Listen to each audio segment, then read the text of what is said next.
and we are now going to call on stage the great women changemakers from the panel 3. So, under your applause, Larissa Bonaci, Kechi Abe, Dustine Jones, Christianne Caruana, Josianne Cutajar, Sanja, Miovčić, and Christina Eirini Karvouna. Thank you very much. Thank you, everyone. So, a great pleasure to have you. And we are ready now to start the afternoon sessions. So first of all, Larissa, it's a privilege to have you for, the last few years. We have, like the journey with you, and you are one of the witnesses of what the Women's Summit is building, through all of its participants. So we would like you to update you a little bit about, like how is growing your inspiration, what are the projects that you are, conducting at the moment, and then, a few words as well on the great teaser you're going to share with us. Thank you. Hello, everyone. It's been amazing to hear everybody speak this morning. Thank you for sharing all your experiences. I think we should give everyone an applause, because without all of your voices, we couldn't have been here today sharing all these experiences. Jonathan, thank you for having me. 4 years it's been amazing, and thanks to you, I have really grown as an artist, so I really do thank you. Thank you so much. I'm an actress and a producer, and in my journey as an actor, I used to wait around for the phone to ring, waiting for my agent to call me. I have been blessed to work internationally as well. However, I really wanted agency on my own career, the stories I wanted to tell, and the stories I wanted to be part of. So I started a production company called Nokla Productions. Nokla means curls in Maltese, so it's very much to do with my identity, and also it's very much focused on giving a voice to women. The first film I produced was about an amazing woman in World War II. She was so ahead of her time, and she was very much celebrated for all her work. She was a British entertainer who moved to Malta. And I thought to myself, why didn't I know her story? Why isn't her story so well known? And how many other stories about women we don't know about? So that inspired me to keep working and developing stories and films and TV series about women. Now, when I came here, I had the opportunity to meet an amazing woman from Morocco who is a founder of an organization who supports women who have faced trauma and gender-based violence. And I followed her journey. And I am producing and directing a documentary called Force the Femme. And at the beginning of last year, I went to follow Suad, and we spent some amazing time with some women. Then I got pregnant, and last year I spoke while I was pregnant. And now my mom is with my baby, and I have to thank her with all my heart, because without her, I could not continue the work I'm doing. And this year, I continued filming in Malta to get Maltese voices. And we have a little teaser for you guys. It's just a few shots of what we've done, and eventually it will be a full-feature documentary which I will be sending to festivals, and then we'll take it from there. I hope you enjoy. Thank you so much. Thank you so much. Would you like us to play it now? Or up to you, Jonathan. I don't mind. So what I think is, after we do the picture of the group, to have, like it full screen, we will do, like favor to your... Exactly. Exactly. Of course. Thank you so much. Yeah, it took me some time to figure it out, but it's good. I appreciate that. Thank you. So, suspense to be continued. Exactly. Thank you very much, Larissa. Thank you. Thank you. Kechi, first of all, it's a great pleasure to have you. We are so grateful to have Nigeria in the place. So Kechi, you have been doing entrepreneurship in many parts of the world. I think in the US as well, a big part for more than 2 decades. This is a big success. And then you decided to come home, to come in Nigeria, to be one of the leading entrepreneurs of your country, to shape the trends and create things that are really disruptive, amazing, and as well, with harmony. So we would like to learn about your inspiration. What can you share with us, and how can we find the strengths to quit, like the success and talent and easiness of the USA for going into, your loving country and starting from grass, like from the beginning? Absolutely, yes. Thank you, and thank you all for having me, Jonathan. I was more in the UK than the US. We did launch a couple of years ago in the US, but I left Nigeria when I was 7. I moved to the UK. I moved to Gloucestershire, if anyone knows that. So I was in a little village called Wootton-under-Edge. And are you from Wootton-under-Edge?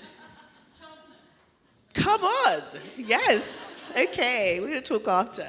So being one of, if not the only black girl in boarding school in the 200-year history, I've always been at the forefront of something new, something a little bit strange, and exciting. I embraced that unique experience that I had. But then, I did the blue-collar jobs. I worked at IBM, which I loved. But then the cold, I was just talking to a wonderful gentleman earlier about how much I despise being cold. So getting up every morning and getting on the train and going into the city, I was just like, I can't do this. But I didn't have a recollection of Nigeria, so I didn't even know there was something missing. I read The Alchemist, I don't know who's read that book, and completely changed my life. I shut it, I went into the office, I quit my job, and my mom actually came to visit me. She was living in Nigeria at the time, and she says, what do you want to do? Do you want to do something else with your life? And I was like, yeah, but I don't know what. I didn't know what I was passionate about. So she told me to go to Barbados, which I thought was a trick. And I was like, why? And she's like, I don't know. I just feel like go and have a completely different experience. I just saw it as, let me go and be warm for a while.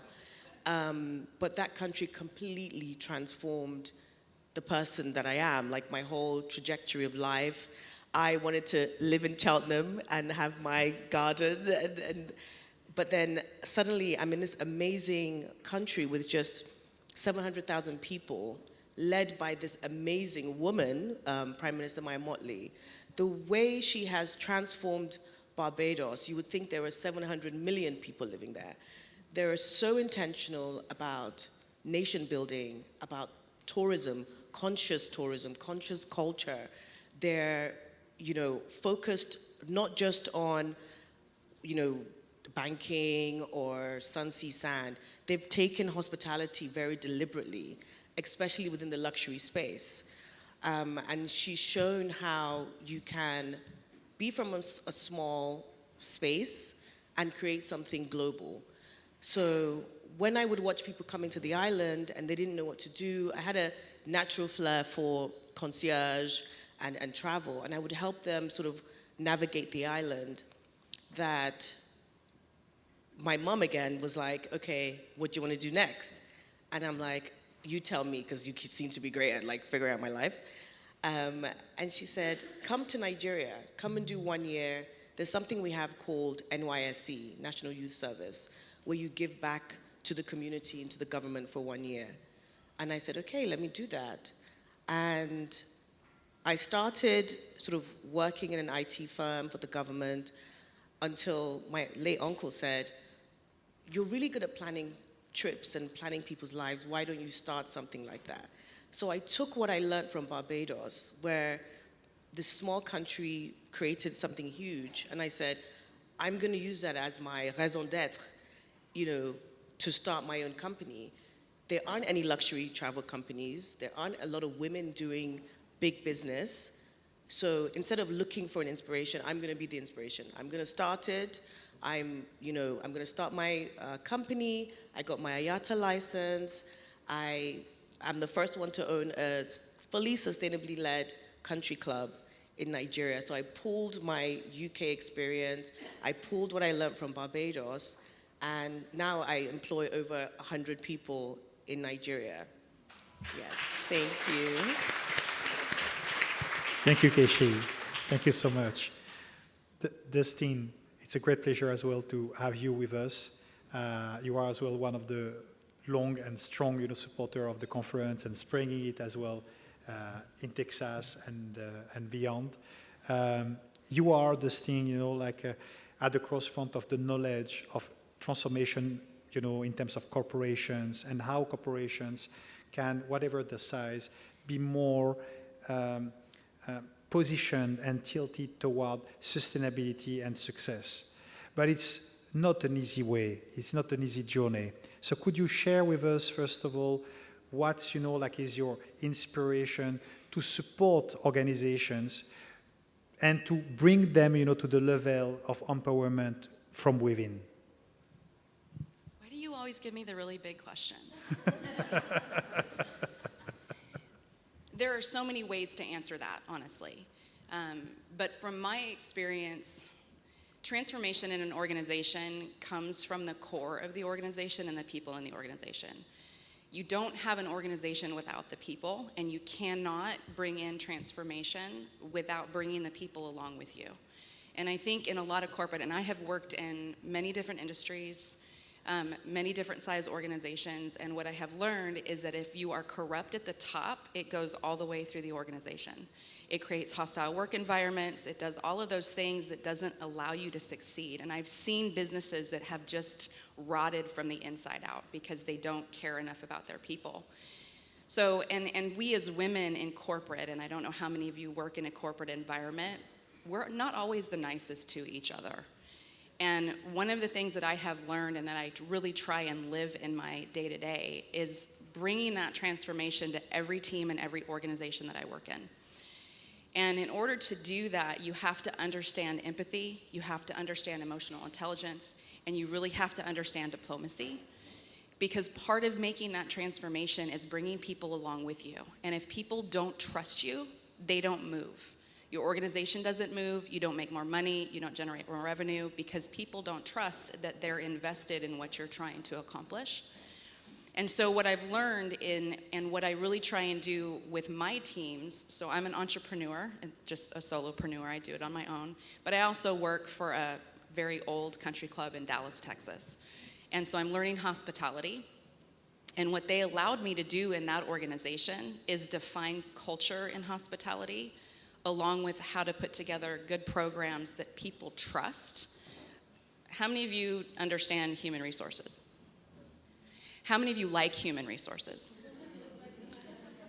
Okay, I have one hand over here. So thank you very much for the support. Okay, it's your husband. No, it was. He did not raise his hand. So we don't come with the best. Y'all made me lose my train of thought. We don't have the best reputation in human resources, and what I found is that is not just in the United States, but that's across the globe when you look at personnel, when you look at HR, because we're the ones that fire, we're the ones that discipline. But if you switch that dynamic where people will walk in your office just to have a chat and just to say, this is what's going on and how can we support you, and us saying, how can we support you as an employee to make this place a better place to work? I want people to show up and enjoy it. I don't want people coming in my office because they think they're going to go see the principal. So part of transformation in organizations has to be your people first. It is not going to cost you much more money to make sure that your employees are taken care of, because businesses that don't take care of their employees don't remain businesses for very long. And you've seen that across history from day one. And so really, as a leader, especially as a woman, support all of the women in your company, because I will tell you right now, there's somebody in that organization that looks up to you, but also feels like they're alone. Have the conversations, have the hard conversations that make you uncomfortable, get used to being uncomfortable, that's okay.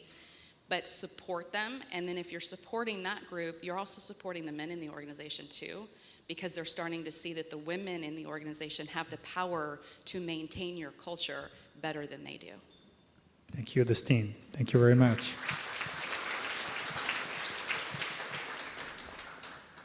Christianne, it's a great pleasure to have you as well with us. And thank you for all the support in the backstage that you do for the conference. And we are very grateful. Christianne, you are navigating a career in diplomacy, in public affairs, both at Malta and as well, at EU level. You are taking some of the most, challenging global issues subject, and you have been a constant supporter of the cause of women. When we connected with you and we spoke about, the Women's Summit, you were there. And we are very grateful to see this passion reaching as well the high sphere of, the politician, public service. But now we would like to know this commitment, this passion to serve, and especially in regards of women, where is it coming from? Thank you, Jonathan, and thank you. I feel privileged to be here, and it's always a pleasure to assist you, and thank you on behalf of all of us, for the opportunities you are giving us, because really and truly we owe it to this man and his team that we are here having this conversation. Thank you. So, for you. You've asked me, where do I get this inspiration from, and the conviction that we should still be having these conversations, that we should still, so to speak, fight for women and the cause of women. So there's a positive side to it and a negative side to it, right? The positive side to it is the fact that throughout my experience in diplomacy, which is another privilege to serve your country, I could learn to appreciate over the years the importance of having the diversity around the table, the change that brings, the positive change, where everybody has a voice, everybody brings something different with. So that is why we believe that women should have that voice, because they bring all that diversity. We bring that diversity around the table. The negative aspect of that is that, as one of the previous speakers, I cannot recall your name, I'm really sorry, said, it is unfortunate that we still need these conferences, right? So I brought some figures with, as I did in the past.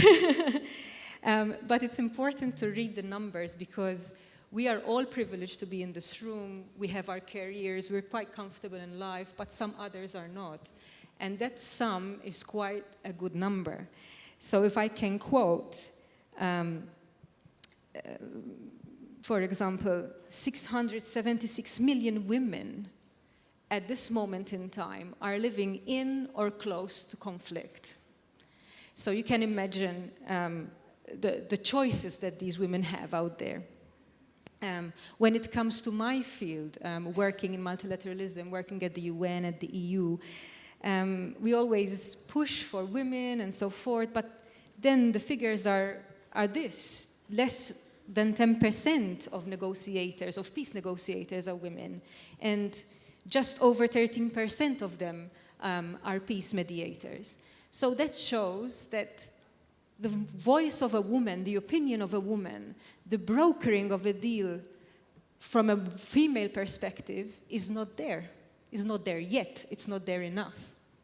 So this is the conviction that I carry with, that we've been and we've come a long way, but definitely our job is not done. And I'm very grateful to all here, men and women alike, that we are here to listen to each other and to bring really something tangible to make this change happen. So really and truly, I work, one of my thematics is human rights. And I do, of course, believe that human rights are women's rights. But in order for them to really and truly be effective, women have to have the voice. They need to be felt and seen, heard, and they need to be to feel that their voice really and truly matters. So being there equally, meaningfully in the room, just like their other peers. I think this is the drive that keeps me working on this field. Thank you. Thank you, Christianne.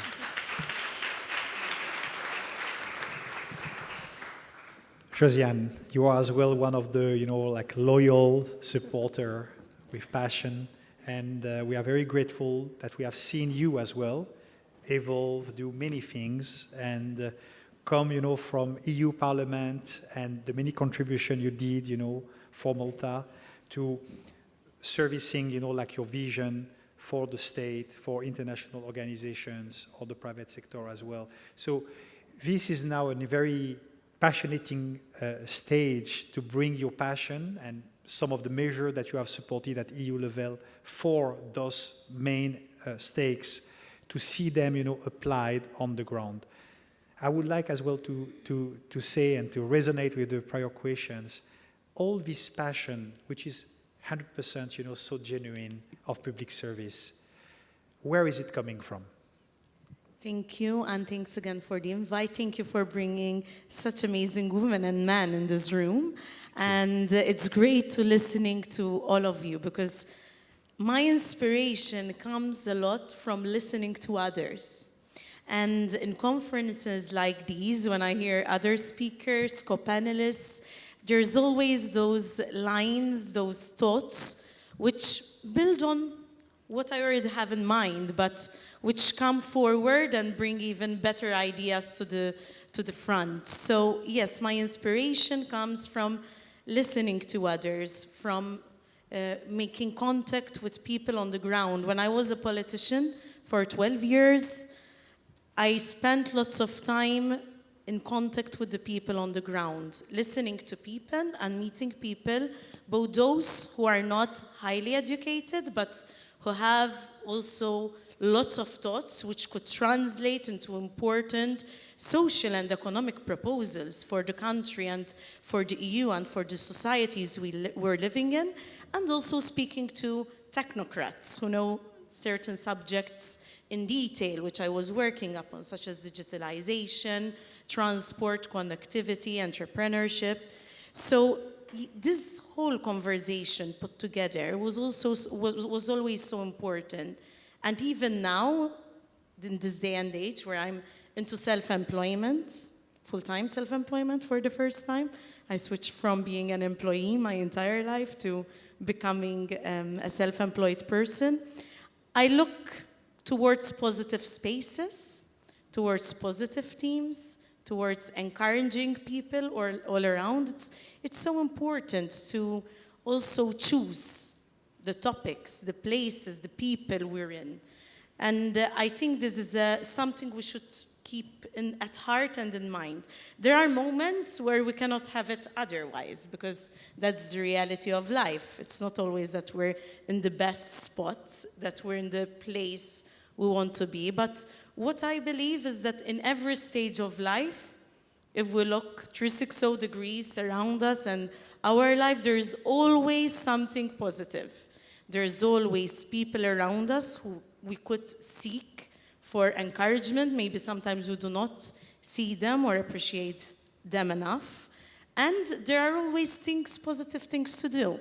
Nowadays, although I'm not an elected representative, I am doing activism still, and I'm part of 2 NGOs. One is Business and Professional Women, where I serve on the UN committee, and the other is the Gozo Business Chamber, where I support SMEs coming from the island of Gozo, where I come from, and where I still push a lot on issues like connectivity, which are bread and butter issues, not only for the SMEs and the entrepreneurs and businesses, but also for the people, for the students, for those who want to cross to the main island for essential services. So the important thing in life is that change is ongoing. Life is changing all the time, and sometimes things we have planned do not go well for us, but then after some time, even if it's a difficult period for a while, you do find other important things, other important contributions you can resort to.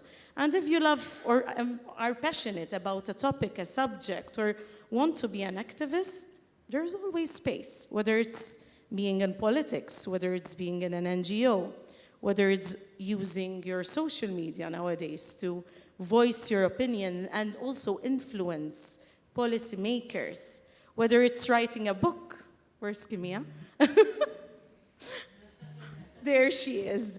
It's great that I hear that you wrote a wonderful book, which I look forward to reading since last year. So we're all in constant change, but the important thing and the thing that most inspires me are the people I meet, their experiences, their stories, the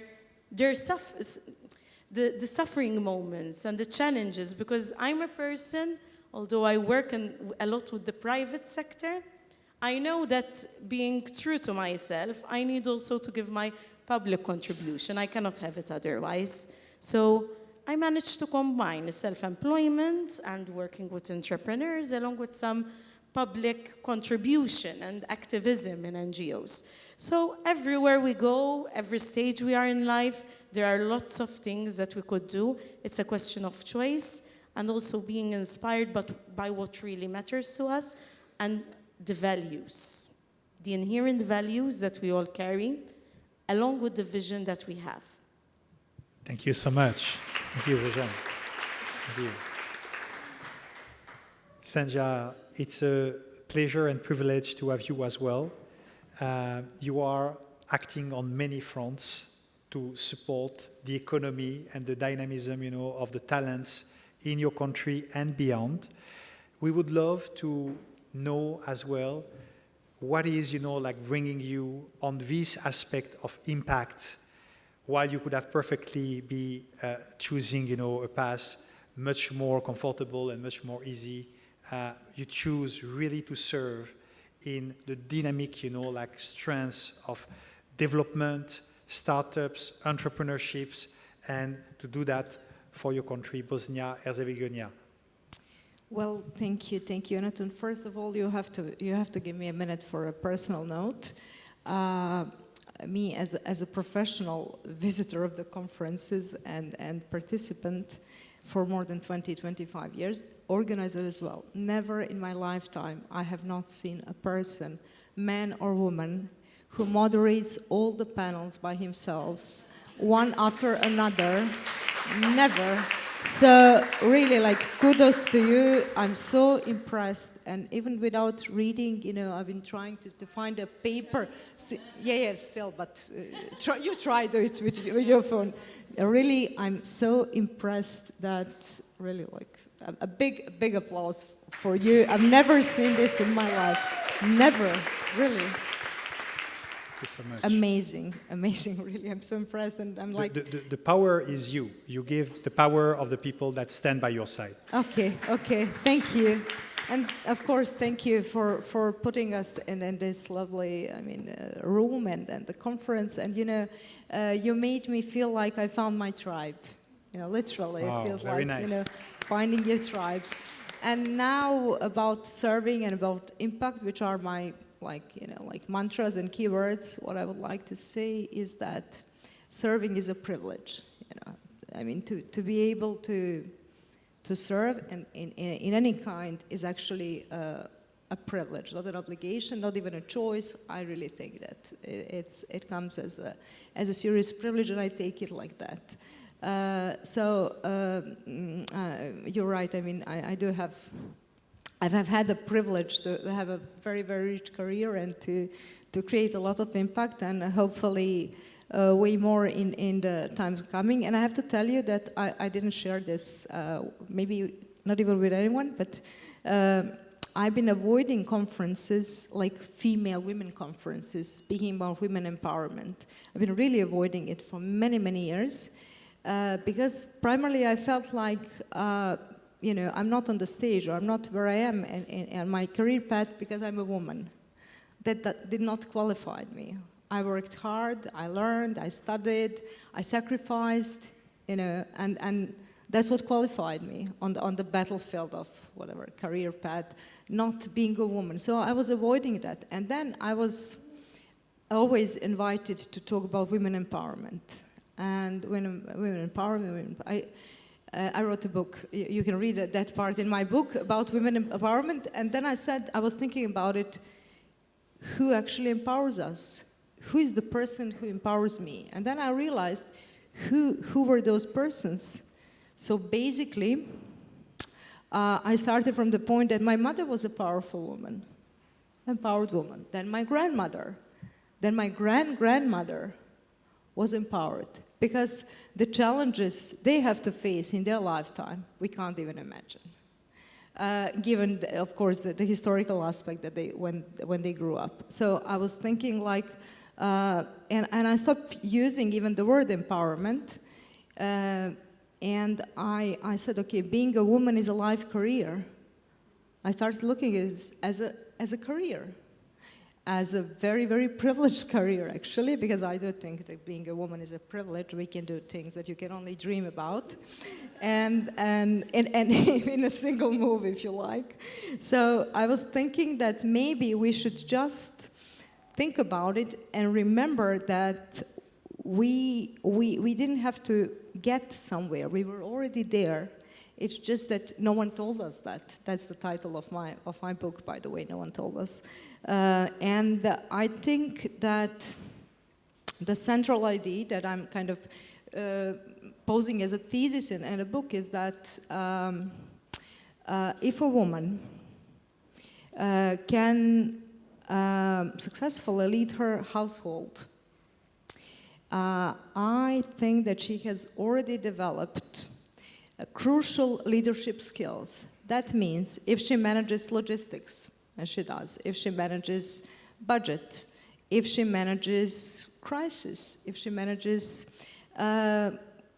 communication, negotiations between members of the family, if she coordinates multiple stakeholders, if she plans for the future, if she knows how to prioritize, aren't those all the skills that we are expecting from a leader or someone at a managerial position? So I'm just kind of proposing, just food for thought. What if any woman who actually has those skills and running even a 3 members family requires those skills, can actually already be a manager? No one ever told us that. No one. And I know we are talking about many women who are in different positions. Someone will say, yeah, it's easy for you to say, but no, actually, it has never been easy. But it's just that this is the empowerment is not just a word. It was a birthright. We were born with this. We were born like that. So what I'm doing even now more and more. Why do I accept those and why do I attend conferences dedicated to women empowerment, if you like? It's because now I live to inspire others, and to tell them what I wish someone told me when I was way younger and when I faced my own challenges, what I'm all capable of.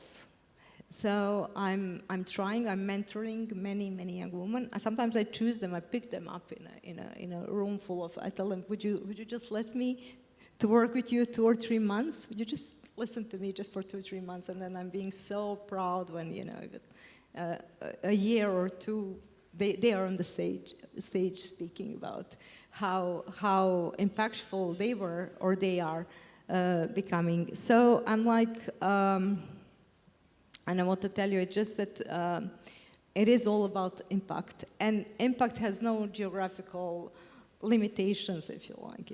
I was born and partially raised in Sarajevo, in Bosnia and Herzegovina. I say partially because, as you might know, it was a war-affected countries in the 90s. So I was a refugee, among other things. And now you just reminded me, it was not part of my preparation, but you reminded me that when I give a lecture, those inspirational lectures to young people, I started with the question of identity. I started with the question of identity in a sense, when I have to present myself, I put, like on a PowerPoint, I am a woman, a mother, a sister, a manager, a writer, God knows what I put there.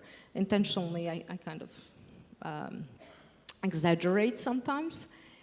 And then, household owner, whatever. And then I say, okay, then I cross that. I said, I'm also a daughter without parents. I'm a single mother. I'm ex-refugee. I'm, I put all the bad things. I'm a wife without husband. I'm I can't remember now, but it's a cool slide. And then I pose like a question, how to unidentify ourselves. I'm not even sure if the verb is correct. In our language, it doesn't exist, so I kind of invented a verb. How to unidentify ourselves. Am I just a woman or am I just a mother? What is it that identifies me? And if you take all my roles off, especially those managerial leaders roles, what am I left with? Who am I? When you take all those roles from me, who am I? I am actually just a human being trying to follow all the set of values that a nice, decent human being should be following. So you can take everything from me, but you can't take that. Thank you. Thank you, Sanja. Thank you very much. Christina, it's a great pleasure to have you, and we would like as well to have the public and the audience to salute Christina because she's one of the valiant supporter and sponsor of the conference today. So thank you for standing, by our side and enabling, this conference to happen. Thank you so much, Christina. Thank you for the invitation. Thank you. Christina, you were, as well, like some other women change makers mentioned, they were supposed to do something else. You were, supposed to be a beautiful and great talented, like engineer, but this was not your path. Your journey brings you at the forefront of supporting people, organizations at the EU level, at international levels to bring more impact, more empowerment, and in full resonance with the mandate that we have to stand for women leadership and women inspiration. We would like as well to have the audience learn more about what was a driving moment, what was a triggering that made you one of the great advocates of women empowerment in Europe and in your country. So thank you for the question. Again, it's too long, you see. It's to everybody. But of course, I want to thank you all because you are an inspiration for me, for I think one to each other, right? So yeah, I was supposed to be a maritime engineer, so I changed completely my professional path, and it came physically. It's not something that I pursued. But if I need to look back to my experience and all my roadmap, I often say that I was blessed, I had the blessing growing up by being supported by remarkable women and men in my life, who they always supported me. They let me express my opinions. They pushed me to pursue my ambitions, and of course, tried to give me the skills and the values to always stay true to myself. So there is a big thank you to them, my parents, my family, my mentors, and of course their support provide me the confidence that I have right now, and taught me the importance of believing in people. As I progressed, as you said, from engineering to entrepreneurship to diplomacy and to international cooperation, I realized that the potential and the talent exists, it's there, but the opportunities are not so easy to be found, especially for women, right? So I met many capable women who had the ideas, who had the aspiration, but yet they were lacking the access to the network, the mentorship, the supporting system that they needed. So this awareness became a purpose of my life.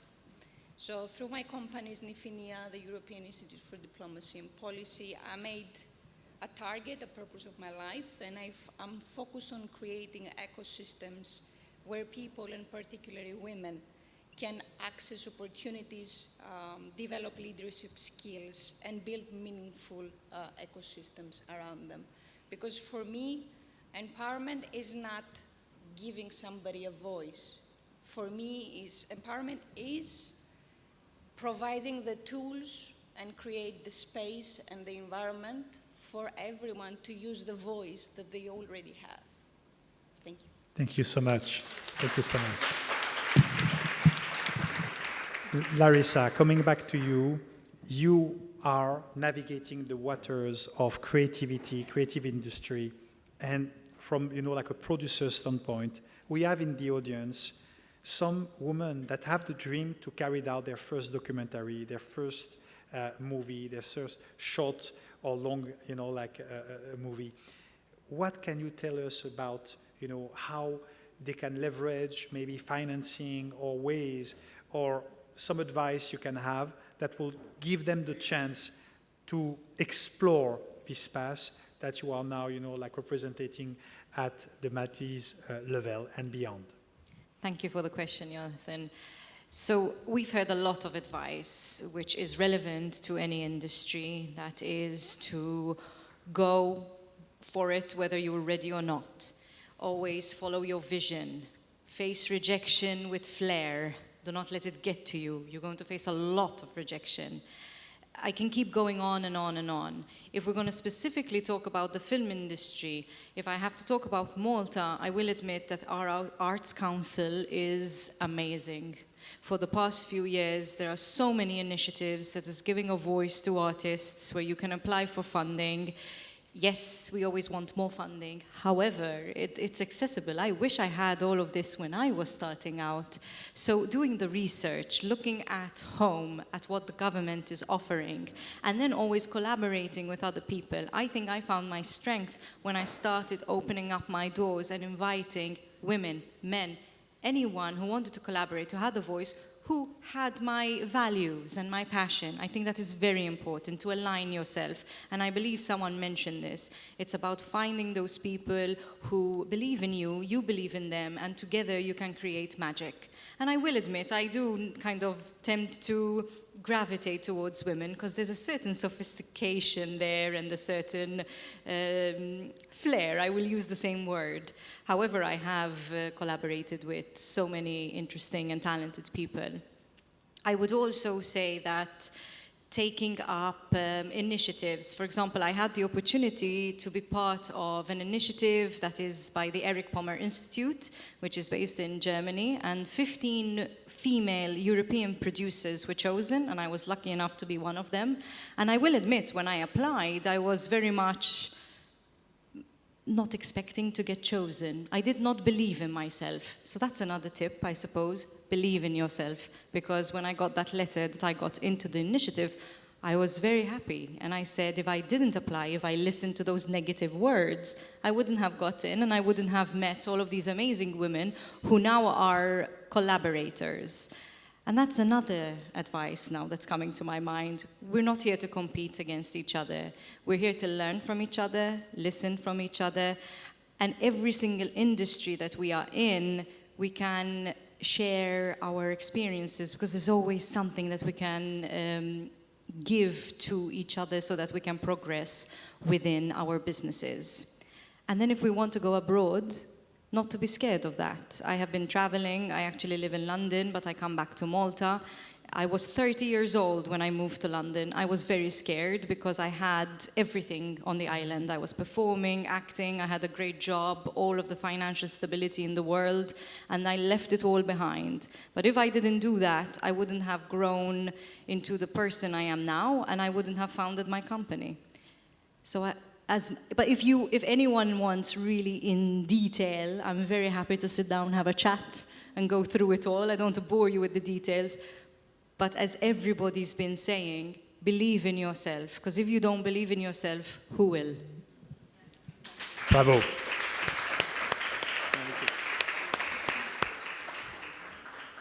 Kechi, what will be your insights that you could share with the new generation of entrepreneurs, women entrepreneurs, that are as well, in diaspora possibly, and want to come back to their true love, their country of origin, of culture, and want to contribute. It's not an easy path, but maybe you can, give some of the keys that can help them.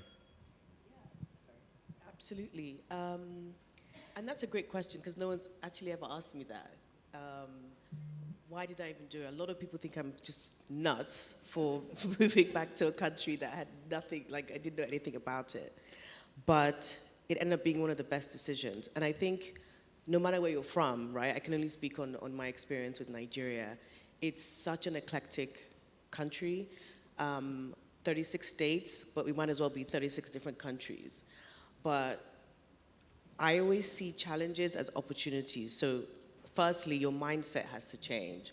You can't think that if you were living in London, it's going to be the exact same thing in your hometown in Nigeria. Then we wouldn't have the phrase, when in Rome, right? So when in Nigeria, do like a Nigerian person. Not, I can't go to the market and, I'm speaking the Queen's English. And I'm like, oh, how much is this? Ridiculous. So you have to also learn the colloquial language. When I was living in Barbados, I moved alone and I learned Bayesian. So when I go back now, people think I'm Bayesian because I'll just put on an accent if I want to negotiate better. And I think that's the same with any sort of industry that you're in. Learn the language that you're going into. Not necessarily French, English, whatever, but as in the local language. Learn how they do business there, real business. You'll find that a lot of the conversations are not these programs, and which is absolutely fine, but then what happens afterwards? Where's the real business taking place? So you have to learn that about your country.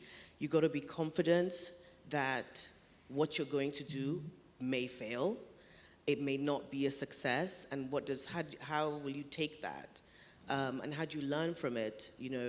I started off wanting to be a makeup artist. I couldn't see anything else but that.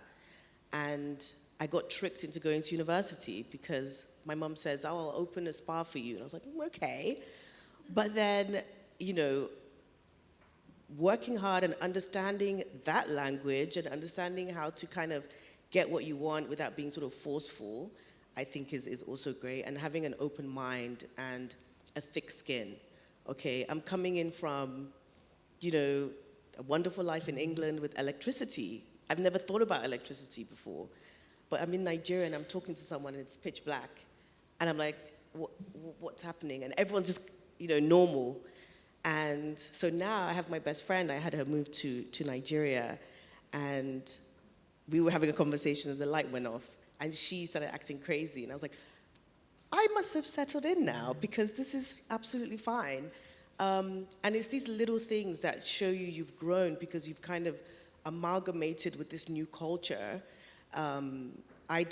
When we left Nigeria, I hadn't gone back till I moved. So it was about 20 years of not stepping foot there. But now I can't live anywhere else because I just came in with an open mind. I looked for mentors. Look for them anywhere you can find them. And they don't actually have to be from that country that you're in. I think that you're also amazing and you should tap into the developing world. There are a lot of women out there who have amazing ideas, but they don't know where to go. And they can't find someone in their industry in Nigeria or in whichever country.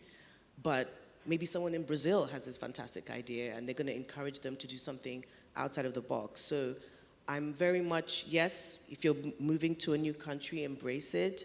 But, the world is so open. Your mentor can be your next door neighbor, or it can be, someone that's living in Pakistan or Nepal.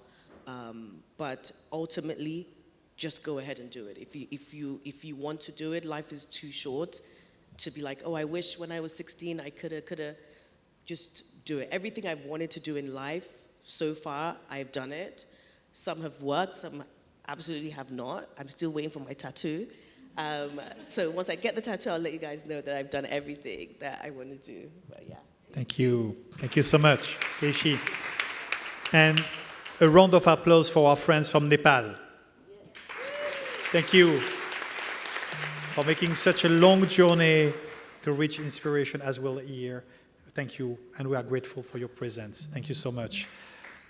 Dustine, it's about, as well, when we want to make change in organization, it's about emotional, it's about, new way of thinking, and it's about what is one of the pillars of your expertise, which is diplomacy. You recently released the new version of your diplomacy-oriented book, and we would like, you to share some of the takeaways that can help us in any type of organization we are, or just in our life, to be better persons vis-a-vis, our employees, our partners, our friends, our families. What can you share with us on that? Read my book. No. So there's a couple of things there, right? So I love diplomacy. I started off in politics a very, very long time ago.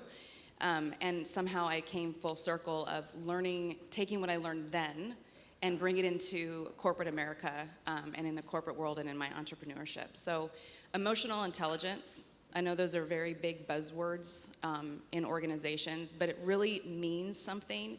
You need to understand what that person, what the people in your organization are going to think if you make a change.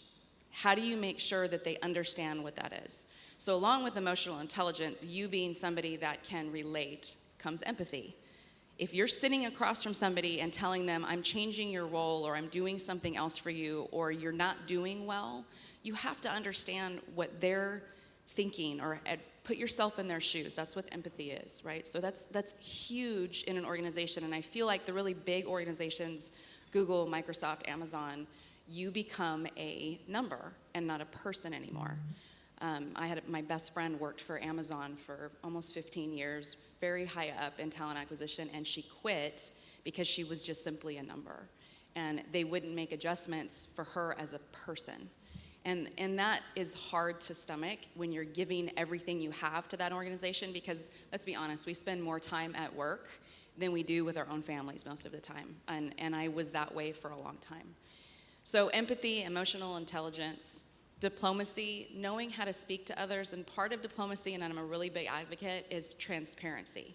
Now in politics, we don't always get transparency. You don't always get that from a corporate standing in an organization either. But I will tell you right now, the more that you involve your employees and tell them the what and the why, they then buy into that and they will support you. They now trust you. And you cannot have an organization, and I've said this before, and others have said this on the panels, if there's no trust, there's no business. People follow you. And someone said this earlier, and it's a Maya Angelou quote, you're not going to remember what that person said to you, but you will always remember how they made you feel.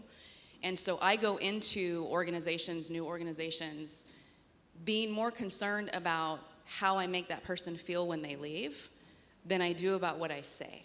So then that actually maps how I communicate with the people in my organization. So those are a lot of the things that I talk about in my book about diplomacy and leadership. And I think that the art of diplomacy is not something that a lot of leaders even know. I think if people say it, oh, I'm a diplomat. And when you think of diplomacy, what do you think about? You think about diplomats, politicians. Ronald Reagan was a diplomat. You've got Winston Churchill, for those of you in England that like him or hate him. He was still a diplomat, right? So diplomacy goes a long way, but if you don't have diplomacy without transparency, or with transparency, it doesn't go anywhere. If you don't have transparency with empathy and emotional intelligence, it doesn't go anywhere either. So there's all of these things. My biggest thing, though, is take care of your people. At the end of the day, take care of your people. Make sure they know what you're doing. Make sure they understand the why. And then as women in leadership roles, open as many doors as you possibly can for the other women in your life. I have a team of 3 young women, all different walks of life, all different ethnicities. And my job for them, I've told them this, I have those conversations. I would love for you to stay with me for the next 20 years. But I also want to make sure that you're happy and successful. So I'm going to do everything I can while you're in this role with me to give you the resources, the training, the education that you need to be successful, whether it's here or somewhere else, right? Don't hold the reins on your people. Let them know that you'll care about them and want them to grow, whether it's with you or somewhere else at the end of the day. And I tell you what, that creates loyalty across the board. And that, in my opinion, is part of what diplomacy is about, is that loyalty, if you're doing it the right way. Thank you. Thank you very much, Dustine. Christianne, we are at a time where every nation, every challenge is intertwined and interconnected. And as well, we are, conveying toward the 2030 agenda of the United Nations, as you know. When the Sustainable Development Goals started to replace the Millennium Development Goals, there was a huge hope and an agreement across all nations Now we are, like 4 years, 3 years, something from it. What is your perception on that aspect, and how could we share your vision on how to support and encourage public-private partnership? Thank you for the not so easy question to answer. Yes, it does, indeed. Yes, we're less than 4 years away from the Sustainable Development Goals. And if we have to tie to the other question, what makes you do it?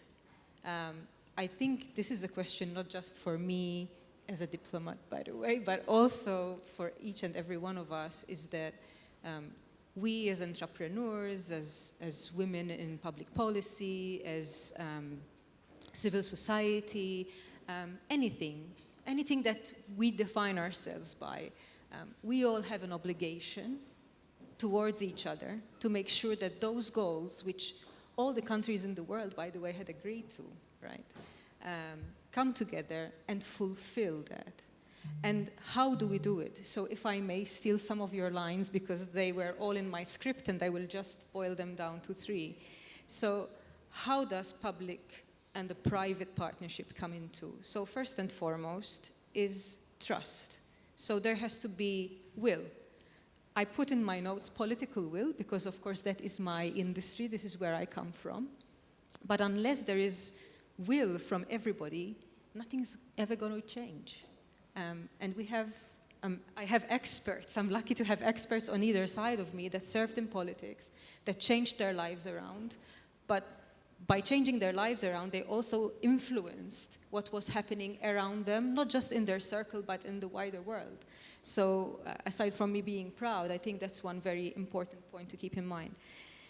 The second point is that whenever we're around the table thinking, in our respective fields, we have to put enough investment to those policies that we are writing on, that we are believing on.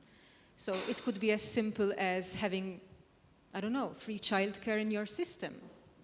How can you expect women or caregivers or, to come out and contribute to public life, to contribute to your economy, if they simply cannot do it because they don't have time, because they have obligations elsewhere? So let's help support. So this is just a simple idea, but that's something that worked here in Malta, for example. And this is where we can see the conversion, where the public and the private coming together and doing something for the common good. And the third point that I have here, and this I think hurts the most, but removing the actual structural barriers for something as big as the SDGs that we have to fulfill, hopefully within the next 4 years. But I always believe that the job is never done. So we cannot say, oh, okay, we had 10 years, we worked. We know that we're far away from reaching those goals, but still we can never be happy, or we can never be satisfied with those goals. We always need to think ahead. What comes after us? Where are the future generations going to look back and say, oh, they did it for us already? No, they will never be satisfied. And of course, we have to keep in mind all these things when we think, when we act. And this is my last point, and I will close on this because I don't want to stay replicating what others said before me. The influence of AI, right? And we've heard Minister Dalli speak, and I just was standing there quietly behind the column, and I thought, what wise words. How is the coming of AI? We're all influenced by it. It's in our lives. Whatever we do, it's there, so we accept it. But where are its biases? Are we understanding that? How can we use the bias in favor, as opportunities rather than as stumbling blocks? And this is a perfect example where both the public and the private partnerships, the research, the civil society, where everybody can really and truly come together to do something really good. Thank you, Christianne. Thank you. Josianne, you were involved into a very strategic, measure and law that is, soon happening. We would like to have your insights on the EU board women policy, and as well, what are, you think, in your view, the dynamics that are encouraging for people to become more active in supporting women leadership and women empowerment? Yes, so at the moment, we've reached a time when there needs to be implementation of the Women on Boards Directive. So basically, there was this draft legislation which was proposed by the European Commission, and it was stuck in Council for a very, very long time. And when it comes to quotas, there are both sides of the story. Even women, even us women disagree on whether there should be quotas or not. But the important thing is that we agree that we need diversity. And diversity not for the sake of having more women. Maybe in the future, the underrepresented gender might be the men. And there I'll be at the forefront campaigning for more men to be involved. It's a question of believing in the importance of diversity. We all bring our backgrounds with us. Even the importance of multidisciplinary teams, the beautiful aspect of having people from different countries, different religions, different backgrounds. This is rich. And sometimes we fail to see how important diversity is, even to the workplaces, not only to governance.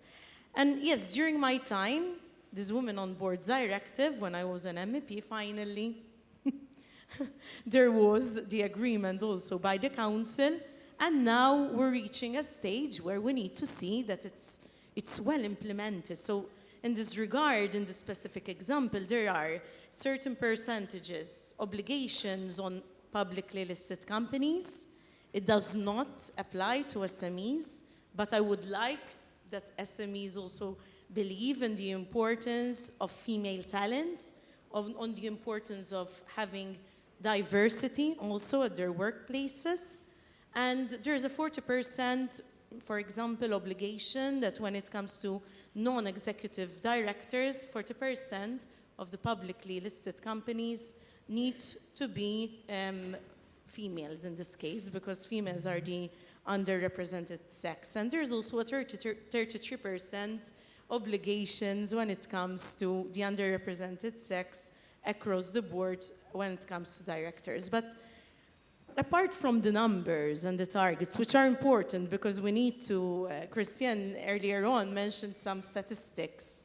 I am not a statistician, but I also believe in the importance of having metrics and certain numbers in place. Even when we have our SDG targets, we need values, but also the numbers there. So it's important to keep this in mind, but most of all, it's the importance of a cultural change where it's needed, because there are workspaces, there are countries where the diversity aspect is well ingrained already, although I believe that it's never enough well ingrained, so there's always more that we could do towards diversity, but really having people convinced on the importance of having female talent, of having more female diplomats. We know that even where there are female diplomats, there are certain successes. So this is key.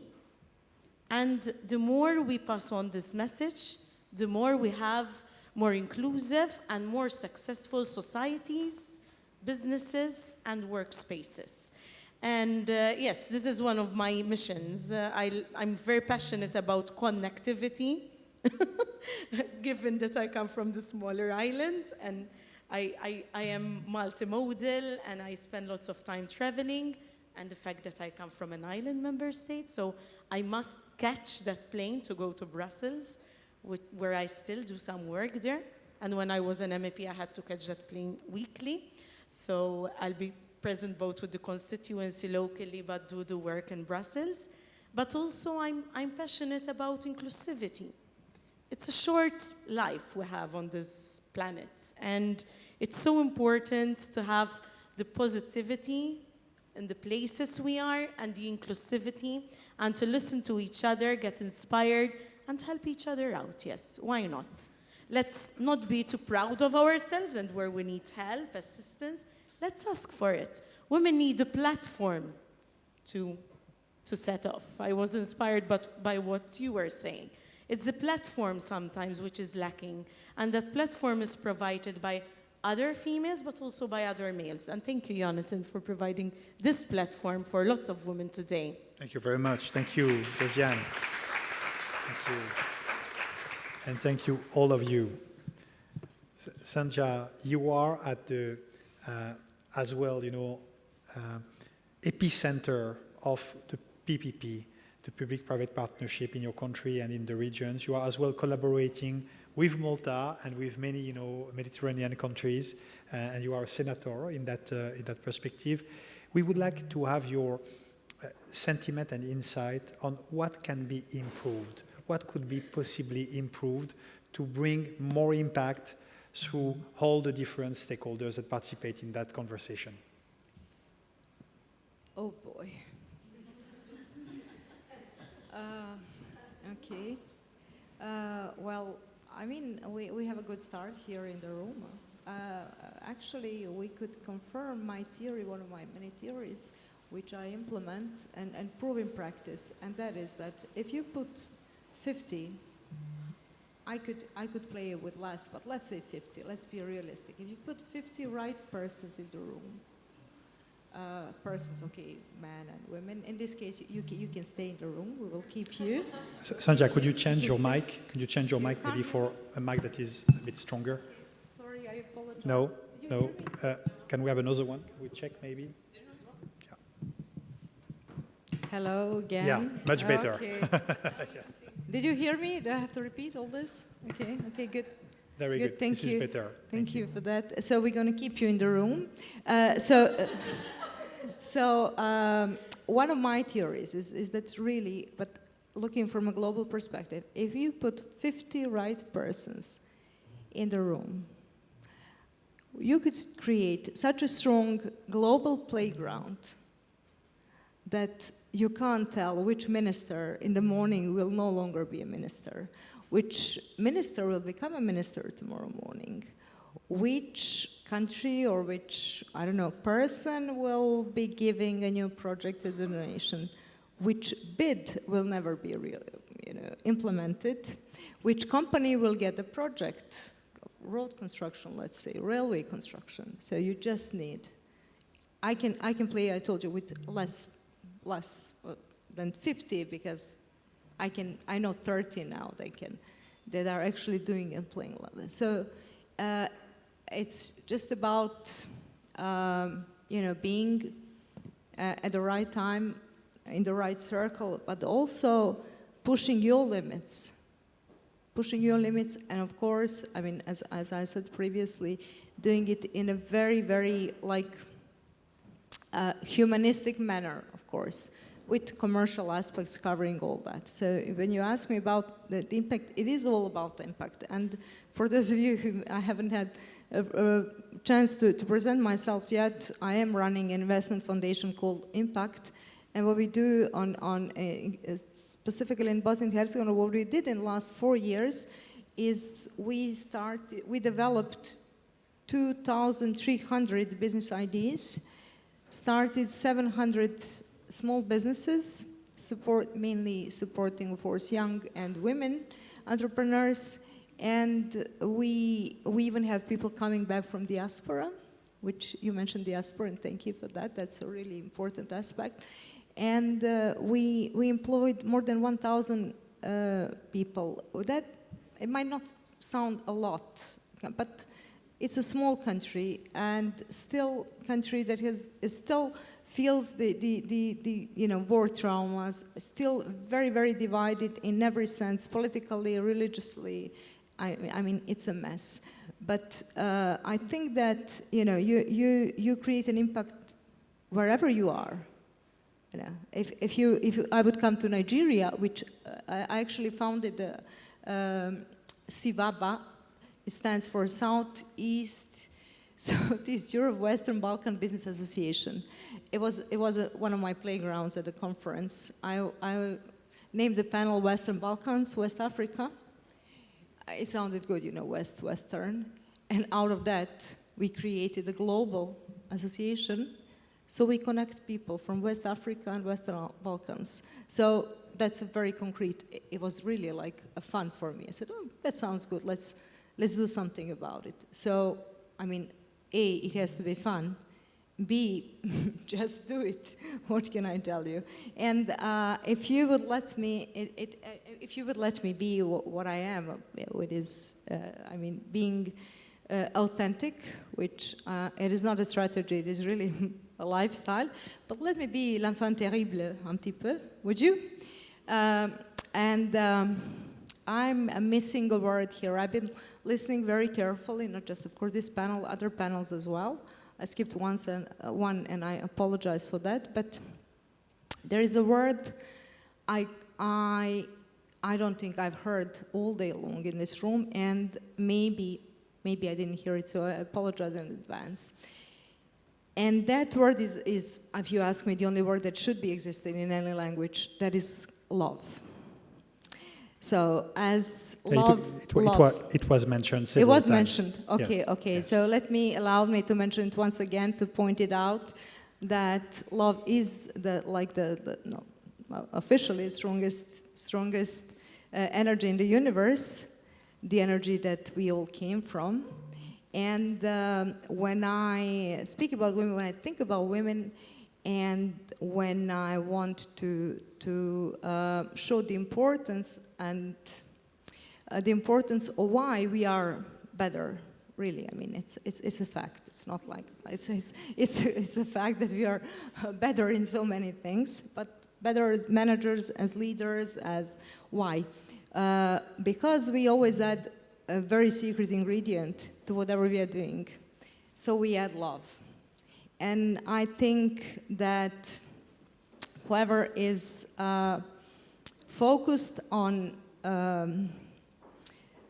love-based values, if you like, meaning being committed to creating better persons, being committed to care, being committed to taking care of others, being committed to not just inspiring others, but supporting others, and also investing in people, and being able to sacrifice to that extent that, you know, you at the end of the day, you are not relevant at all. I think that being guided with, of course, with love and inspired, and we can create the environment where people flourish. And I think you did it really with so much love and so much care and so much commitment that you actually made all those already flourishing and impressive women flourish further. Thank you so much. Thank you. Thank you.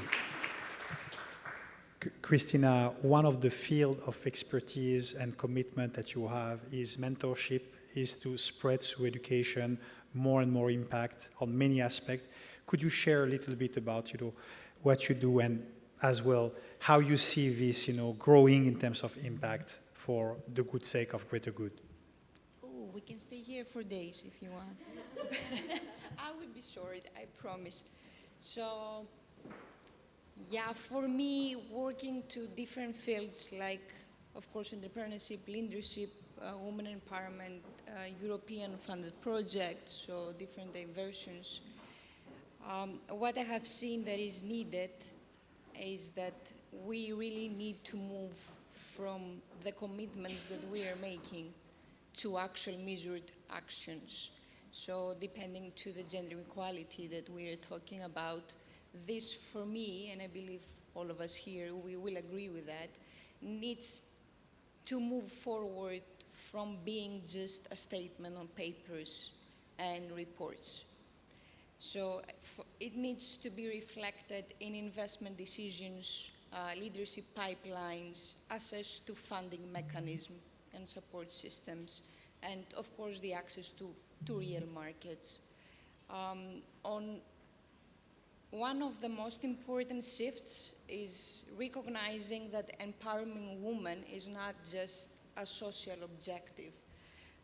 For me, it's actually economic opportunity.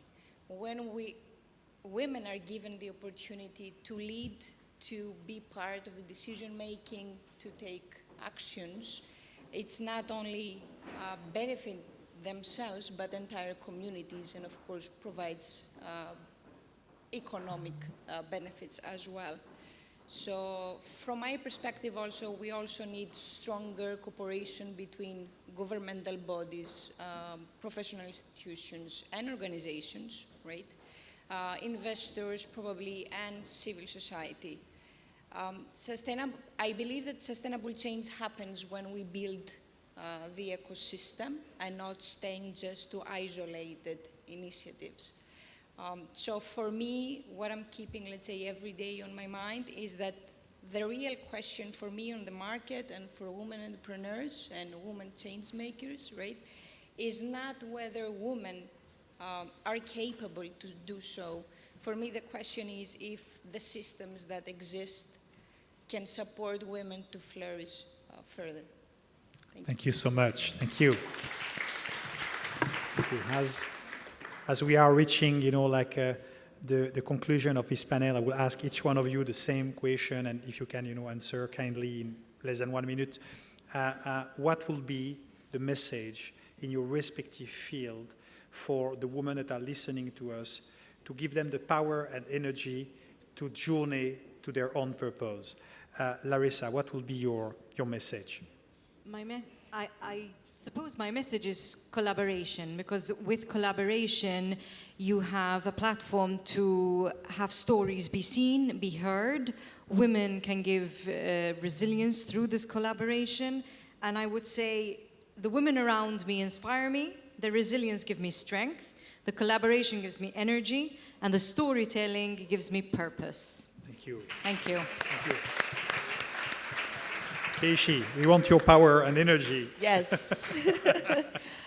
For me, it's don't believe the narrative. I'm not of the mindset of the glass ceiling, the door, kick it open, headbutt it open, and walk straight in there with your head held high.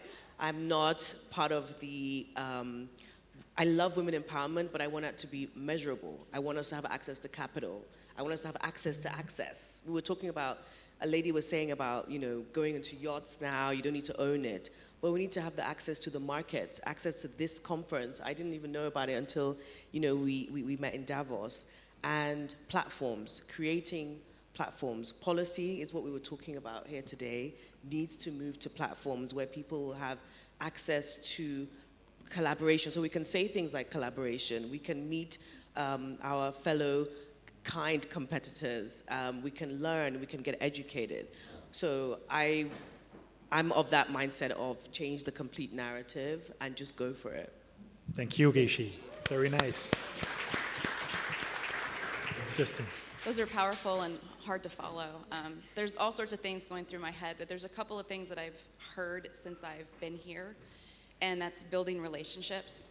I can tell you that this was the first international stage I'd ever spoken on last year, and it absolutely changed the entire trajectory of my life, but it also changed my community. So my community went from being this big to being just boundless. And there's a lot of ladies in this room and people in this room that I've met that have helped me change that trajectory of my life. My sister's here today for the first time, and so she's been able to see that. So now she understands what I'm talking about when I tell her things. But I said this last year, and we have very different lives.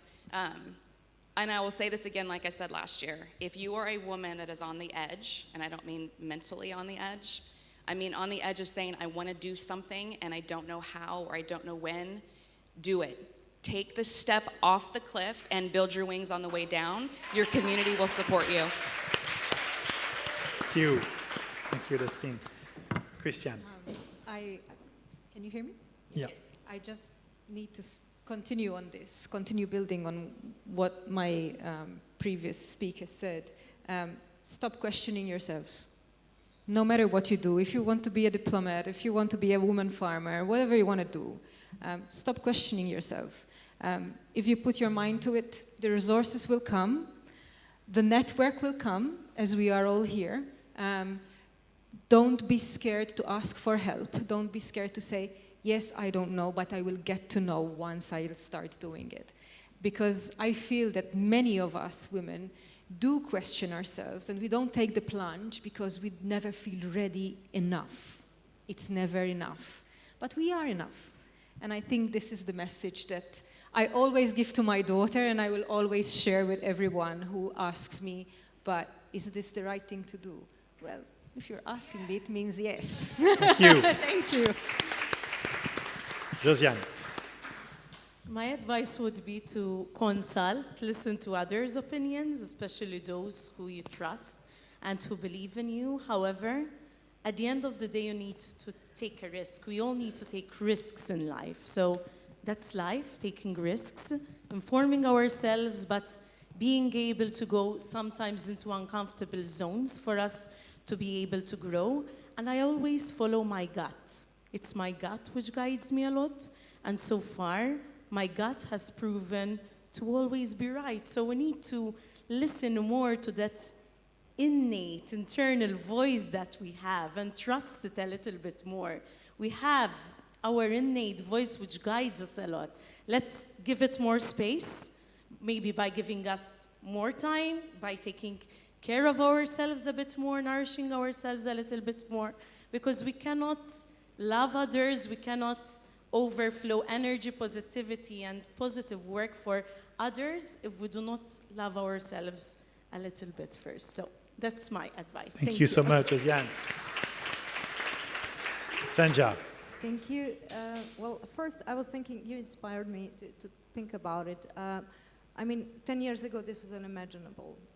I've been a speaker at so many conferences, and I would argue so many times when there are no women on a panel. And I said, I'm going to start a movement, no woman, no panel. And I said it publicly in Brussels and somewhere. I wasn't very popular after that, but really, I think it's embarrassing. But now I'm thinking that I think we are on a thin ice here. Maybe in a couple of years, there will be no man on a panel.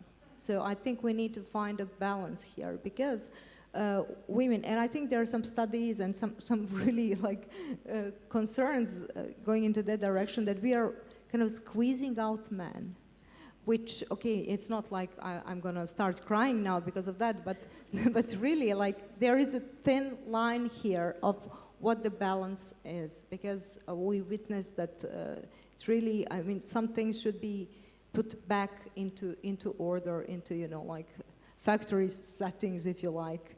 That was just what I was thinking about, because we are just becoming too powerful. I mean, we're just showing who we are, so. Okay, and now my message is, okay, first, I think we should be aware that we represent an average of 5 persons that surround us. So be careful who you spend your time with, who is your average. So, raise the bar as high as possible, then your average will be as high as possible. That means, ignore the others. Family, friends from primary school, high schools, if they didn't grow, if they are not, following you, just change them. I think we have the right to do it. So our average would be as high as possible. And the other advice I would have is I realized that it's so hard to find people who can be happy for us. I know it's paradoxical, but normally, in a tragedy, in a hard times, you have so many supporters, people there. But when you actually, for some reason, for some strange reason, inexplicable reason, it seems to me that it's hard for people to stand by someone's happiness. Really, think about it. It's very interesting.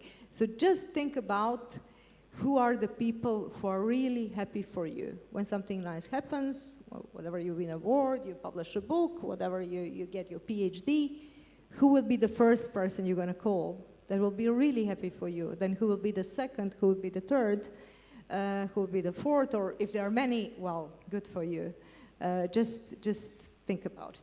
That's it. Thank you, Sanja. Thank you. And Christina, we would love to hear your thoughts. I think I should leave the stage because everybody, the previous speakers also, they have covered everything that I wanted to say. Yeah, probably I will repeat a few words, but this is how I feel. So my advice is actually really simple, and I'm looking a lot of times every day in the mirror, and I'm saying to myself as well. So do not wait until you feel completely ready to proceed with something. To my life, to my professional development, a lot of moments and success came before I even thought that I'm ready. So growth often happens outside of a comfort zone, right? And an advice for me to the upcoming ladies that they will take over after us is that invest in lifelong learning, stay focused, stay curious, and build authentic connections and partnerships. And of course, as you said, surround yourself with people that you know that they are supporting you, and you feel that if you succeed, they will be happy for you and not, let's say, provide you negative vibes or whatever. And yeah, stay true to yourself, that's for sure. Because for me, leadership is not about becoming somebody else. It's just pushing yourself to walk through any door that you want in your life. And another important point for me that I like to share, and I'm always saying, when you succeed, please bring somebody else with you. Because leadership is not just being alone. It's just bringing somebody with you that can keep bringing the impact to the world. Thank you so much. Thank you. And we all ask you to stand up for the picture. And we are asking the photographs, for that moment. Very nice. Thank you so much. Under your applause.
sorry, we are asking you to take your seats. We're going to launch now the short teaser from Larissa. So please have a seat in the room, and yes, you can launch it. Thank you.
Okay, so now we're going to hear from the headquarters of the United Nations, Céline Bacrot. She could not make it, physically, but she's going to share some highlights on what she's doing with her branch of the United Nations. Céline, we salute you. We know you are listening to us, and you are doing a tremendous job with the United Nations for Trade and Development. So please, Céline Bacrot, under your applause. Good morning, good afternoon, everyone. I'm Céline Bacrot. I'm calling from the UN Trade and Development in Geneva. I'm very, very sorry not to be with you for the fourth edition of this CGF Women's Summit.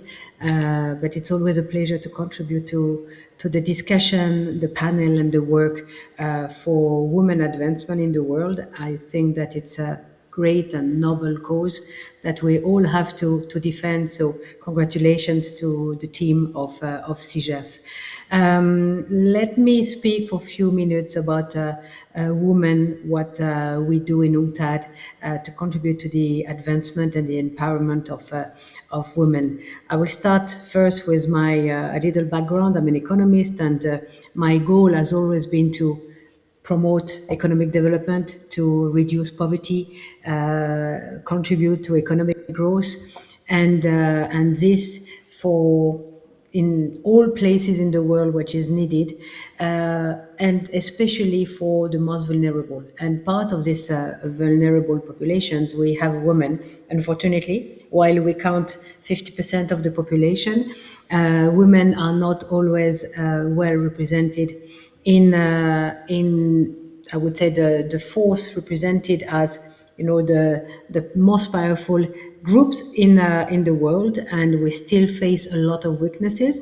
So working on that is great. What I'm doing particularly is actually working on trade facilitation. I'm the chief officer in charge of the trade facilitation section in UNCTAD, and we assist the developing and least developed countries in implementing trade facilitation reforms. What means trade facilitation is actually to facilitate trade by reducing the time, the cost, but also the CO2 emissions of trade procedures, all the administrative requirements that are needed to comply with the requirements in the export, import, and transit transactions. And in that regard, it's quite important to say that women are still underrepresented though women accounts for almost 80%, between 70 and 80% of the small cross-border traders, and which is particularly the case in the informal sector, which means that actually when we say 70 to 80% of the cross-border traders, we speak about informal traders, which means that actually women do not have the same legal existence, they don't have the same insurance coverage, they don't have the same rights, because obviously they are not recognized as traders. They do not exist. And this affect them in a way that they are exposed to many risks, and particularly the risks related to their gender, meaning that they are more prone to sexual violence, sexual harassment, and in addition, they also suffer from lack of access to finance, particularly, but also to IT tools, which is very relevant today in terms of trade. So all the digital solutions, they don't always have a phone or a smartphone.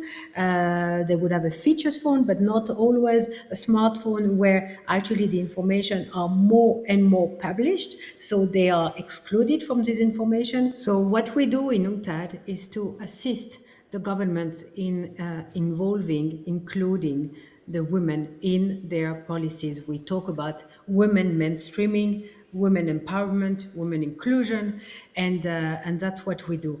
So we assist in different sets, as I said, and it's important to ensure that actually women are included. What does it mean also is that women should be more aware of these possibilities. They should also be more vocal. They should go and get more upfront in the dialogue with the government. We see that women usually tend to be very shy, tend to think that they don't have the right, though in many countries, and most of the countries where I've been, I've seen incredible women who are very assertive, but still we see that there is some kind of denial of their own capacity, so they tend to stay behind, and it's something that where women should make an effort.